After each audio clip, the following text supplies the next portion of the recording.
Guillain Barry syndrome లేదా GBs అంటే మనిషి నరాలు చచ్చుబడే వ్యాధి. మన దేశంలో లక్షల్లో ఒకరు లేదా ఇద్దరికి ఈ జబ్బు వస్తూ ఉంటుంది.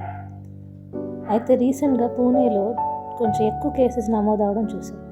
ఈ జబ్బు గురించి ఈరోజు మనం తెలుసుకుందాం.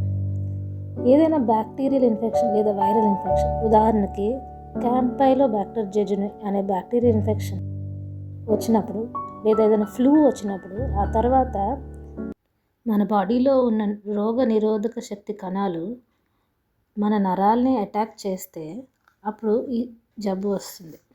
ఇందులో కాళ్ళ కండరాలు, తర్వాత చేతి కండరాలు, కొన్నిసార్లు మొహంలో ఉన్న కండరాలు కూడా ఎఫెక్ట్ అవుతాయి. దీనివల్ల 1 లేదా 2 రోజుల్లో కాళ్ళు చేతులు చచ్చిపడిపోయి పేషెంట్ మన దగ్గరికి వస్తారు.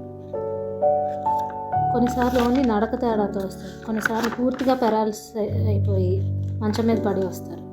కొన్నిసార్లు ఊపిరితిత్తులు కూడా ఎఫెక్ట్ అయ్యి శ్వాస తీసుకోవడం కూడా కష్టమయ్యి కృత్రిమంగా శ్వాస అందించాల్సి వస్తుంది వెంటిలేటర్ మీద పెట్టి. దీనికి లంబార్ పంక్చర్ అని, నర్వ్ కండక్షన్ స్టడీస్ అని, ఇంకా కొన్ని బ్లడ్ టెస్ట్ చేస్తూ ఉంటాం. ట్రీట్మెంట్తో దీనికి రికవరీ వారాల నుండి నెలల దాకా సమయం పట్టవచ్చు. కొన్నిసార్లు సంవత్సరాల వరకు తీసుకోవచ్చు.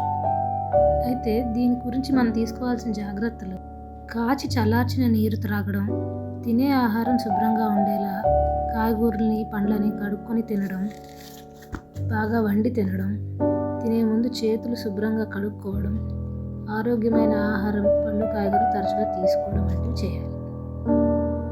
జనాలు ఈ జబ్బు గురించి తెలుసుకొని అప్రమత్తంగా ఉండాలి, కానీ అనవసరంగా ప్యానిక్ అయ్యి ఆందోళన చెందకూడదని కోరుకుంటున్నాను. Thank you.